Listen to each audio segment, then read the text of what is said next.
Hi hello, നമ്മുടെ ചാനലിലെ പുതിയൊരു വീഡിയോയിലേക്ക് എല്ലാവർക്കും സ്വാഗതം. അപ്പം ഇന്നിതാ ആവോലി കറിയാണ് കേട്ടോ നമ്മൾ വയ്ക്കുന്നത്. ആവോലി തേങ്ങ അരച്ച് വെക്കാൻ പോവാണേ. അപ്പോൾ അതിന് വേണ്ടിയിട്ട് ഞാൻ മീനെല്ലാം നല്ല വൃത്തിയാക്കി കഴുകി വെച്ചിട്ടുണ്ട്. ഇനി നമുക്കതിന് വേണ്ട ഇൻഗ്രീഡിയൻസ് നോക്കാം. കുറച്ച് ചുവന്നുള്ളി, വെളുത്തുള്ളി, ഇഞ്ചി ഇത്രയും കൂടി ഞാൻ മിക്സിയുടെ ജാറിലേക്ക് ഇട്ട് കൊടുത്തിട്ടുണ്ട്. ഇനി നമ്മൾ ഇതിലേക്ക് ഇട്ട് കൊടുക്കാൻ പോകുന്നത് 1 കപ്പ് ചിരകിയ തേങ്ങയാണ് കേട്ടോ. അതും കൂടി ഇട്ട് കൊടുക്കുക.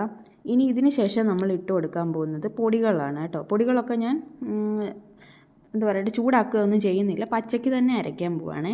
കുറച്ച് മഞ്ഞൾപ്പൊടി, മുളക് പൊടി, ഞാൻ കണക്കൊന്നും പറയുന്നില്ല, നിങ്ങളുടെ ആവശ്യത്തിനനുസരിച്ച് മീനിൻ്റെ അളവൊക്കെ അനുസരിച്ചിട്ട് നമുക്ക് പൊടികൾ ചേർത്ത് കൊടുക്കാം.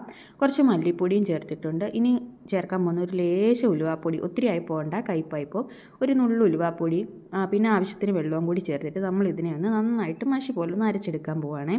അപ്പോൾ ഞാനിതായത് നമ്മുടെ ആ ഒരു മിക്സ് ഒന്ന് അരച്ച് ഒക്കെ റെഡിയാക്കി വെച്ചിട്ടുണ്ട്. ഇനി നമുക്ക് മീൻ ചട്ടി വെച്ച ശേഷം ആവശ്യത്തിനുള്ള വെളിച്ചെണ്ണ ഒഴിച്ചു കൊടുക്കാവേ.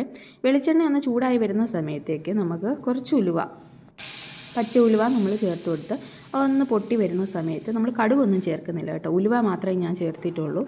അപ്പോൾ അതൊന്ന് പൊട്ടി വന്ന സമയത്ത് നമ്മൾ അരച്ച് വെച്ചിട്ടുള്ള അരപ്പും കൂടി ചേർത്ത് കൊടുത്ത് നന്നായിട്ടൊന്ന് ഇളക്കി കൊടുത്തിട്ടുണ്ട്. ഇനി നമ്മുടെ ഈ അരപ്പൊന്ന് തിളച്ച് വരാൻ പോകുന്ന ഒരു പാകമാകുമ്പോഴേക്കും നമ്മളൊരു തക്കാളി അരിഞ്ഞതും കൂടി ഇതിലേക്ക് ചേർത്ത് കൊടുക്കുന്നുണ്ട്.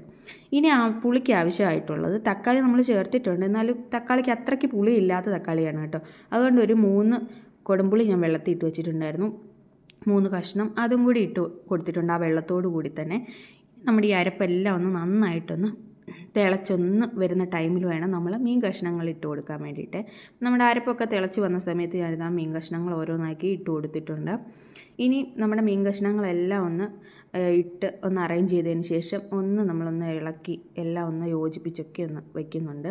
ഇനി നമ്മുടെ മീൻ കറി എന്താ സിമ്പിളായിട്ട് ഇനി ഇതൊന്ന് തിളച്ച് ഒന്ന് വറ്റി നമ്മുടെ ആവശ്യത്തിനുള്ള പാകത്തിനൊന്ന് കുറുക്കിയെടുത്താൽ മതി. സിമ്പിളായിട്ട് നമുക്ക് തയ്യാറാക്കാൻ പറ്റിയ, അതുപോലെ അപ്പത്തിനും ഇടിയപ്പത്തിനും ഒക്കെ കഴിക്കാൻ പറ്റിയ, ചോറിനും ഒക്കെ കഴിക്കാൻ പറ്റിയൊരു മീൻ കറിയാണ്. എല്ലാവരും ഒന്ന് തയ്യാറാക്കി നോക്കുക. പുതിയ വീഡിയോ ആയിട്ട് വീണ്ടും കാണാം.